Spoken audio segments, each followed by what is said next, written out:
What's up, guys? Rev Crash Gaming back again with Destiny 6. Oh my god, guys. We have the summon rate increase event for both Adonis and Carlota. What? So these two units are like the strongest in the game pretty much. They are 2/3 of the big three. All you're missing is Rock Jun, and if you do have Rock Jun and you have these two units, you can basically just face roll any of the PvE content that you want. So if you don't have these two units yet, get your rubies ready, whisper sweet nothings to your wallet, because you're going to need to summon your brains out for the next 6 days. That being said, guys, good luck on your summons. I hope you get what you're looking for. The other thing we're here to talk about is Imperial Grimlock. We got a request on Reddit to do a video on the Grimlock, so that's what we're going to do. This video is definitely not titled super fast because, spoiler alert, it is not. I found some teams that were able to get a minute or 50 seconds online. Check those out if you're looking for a true speed run. I wanted to show you the comp that I used to 3-star this giant. Once you get 3 stars on Grimlock, feel free to experiment with different comps.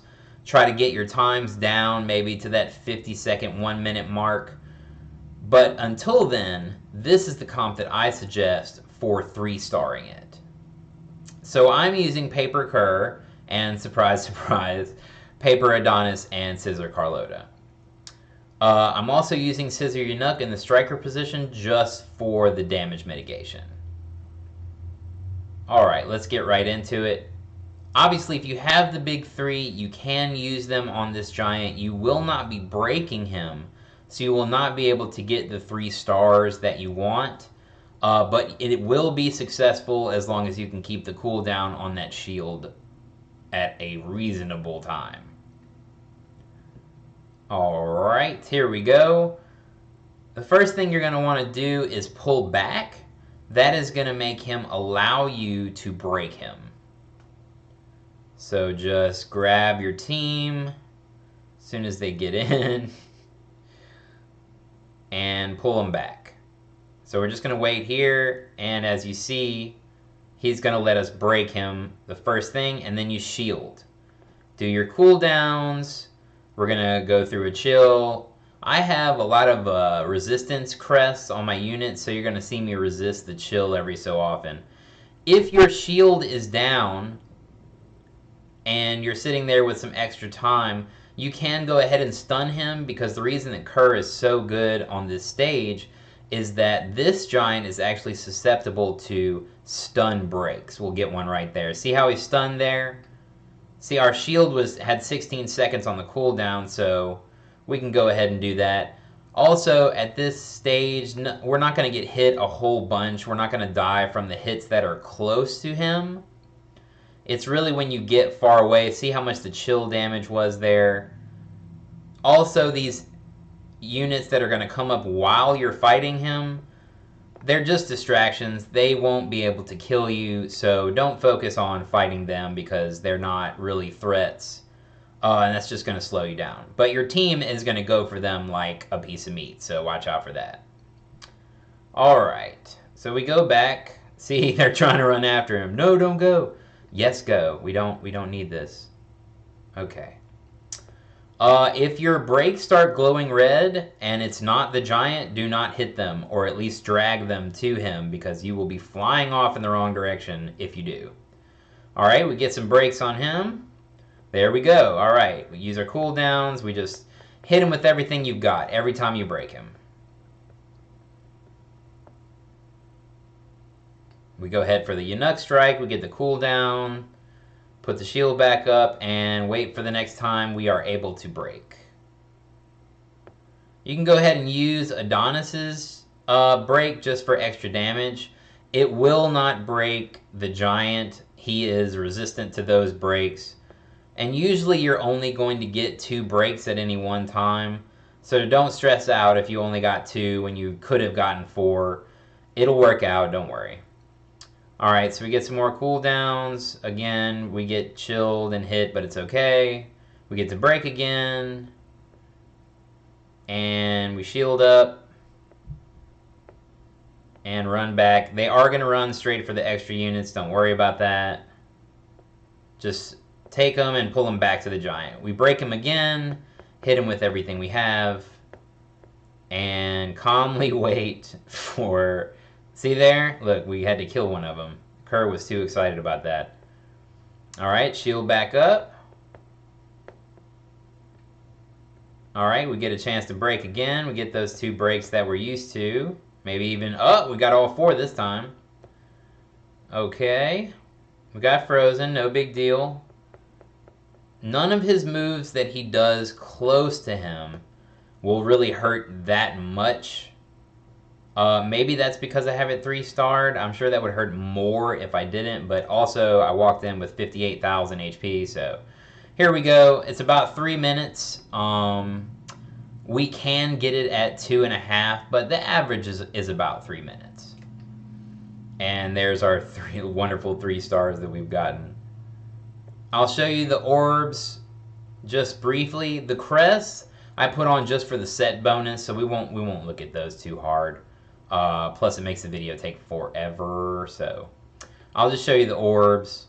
You guys probably know. Paper Kerr is on Vitality. Paper Adonis is on Iron Guard. And Carlota is on Bravery. Her heal is based on attack power, so that's why we put her on Bravery, but she's not much of an attacker, so it doesn't make a lot of difference. Alright. So this is my Paper Kerr. We plus 15 his HP percent orb. Let's look at him. He's got 2% defense, 3% status resistance, 3% debuff duration, and just a flat defense stat on that one. Again, these orbs, I mean, they might look good, they might look bad. It really doesn't matter too much. It's more about your team composition here. And it's really all about Scissor, Carlota, and Paper Adonis. So if you have these units and you haven't beaten this yet, you should be able to get the 3 stars. So 1% defense, 3% cooldown reduction on that, some flat HP. Kerr likes that. 11.6% critical rate, 6% critical damage. We got defense, 3% cooldown reduction, crit damage reduction, which is the stat you don't want, and 1% disable duration. Okay, last but not least, we've got the defense, plus 13.6%, 1% status resistance, 1% status activation, 2% status resistance, and 4% crit damage. Okay, alright, so that's Kerr. We will look at Scissor Carlota on the Bravery set. Alright. Definitely on her, you want to skill up her cooldown reduction all the way up and then kind of focus on heal if you're not getting enough heals, because the cooldown reduction is really the main point of that. Alright, 13.1 HP. We've got 1% status activation, 1% debuff duration, 1% defense. Just go ahead and you can skip through this part if you already have seen these orbs, or you have, you know, good orbs yourself, because you can probably do it with whatever set you're working with. 1% status activation, 2% disable duration, 1% buff duration. Okay, we look at this one. 10.2% crit rate. I only have that at plus 9 because crit rate doesn't matter that much for her. Plus 18 defense, plus 4 attack, plus 3% crit damage. I'm sorry, that's crit damage reduction. Alright, and lastly, we've got the defense. Plus, we got it on flat stat because I think it's okay for her. Like, you're supposed to do a percentage if it's 1,000 or more, but hers is only 1,054, so I don't really think it's going to be that much of a difference, especially because it's not her stats that matter, it's what she does. She's got attack plus 2%, defense 1%, skill cooldown reduction 3%. Alright, and her crests are resistance. Kerr's crests were grit and resistance as well. Half and half. Okay, last but not least, we've got Paper Adonis on the Iron Guard set. You want to upgrade the shield, obviously, all the way up, and then his break skill is pretty much secondary. We got HP plus 14.1%. We got 4% crit damage, 3% buff duration, and 1% HP. We're just going to go through them like this because it's way faster. Crit damage reduction 4%, defense 2%, attack plus 31, cooldown reduction 1%. Defense, this is the important stat here, plus 15.1%, status activation is 3%, buff duration is 2%, and crit damage at 2%. And then the crit rate, the probably least important, crit damage reduction 6%, attack plus 4, 1% buff duration, and 3% status activation. Okay, so those are their orbs. His crests are all resistance, as you saw. So we've got 2 units on all resistance, and Kerr is on half grit, half resistance. So that's a lot of resistance to be bringing in. That may be a factor in what happened because we do resist some chills and freezes every once in a while. But as you saw, we really didn't take enough damage to be super worried about it. It just kind of takes a while. Okay? Alright, that's it for my Imperial Grimlock video. I hope this was helpful. If you liked the video, please like, comment, subscribe to it. We're trying to work our way up on the subscriptions number so we can get to some stuff we want to do later on in the future. If you guys watched the last video, you already know about that. So, also, if you didn't know, I also have a Twitch stream Tuesday, Thursday, and Sunday from 6 to 8 p.m. That is www.twitch.tv/ReverendSW. And I hope to see you guys there. Have a wonderful rest of the day. I hope that you get 20 Adonises and 50 Carlotas and an amazing rest of your Tuesday.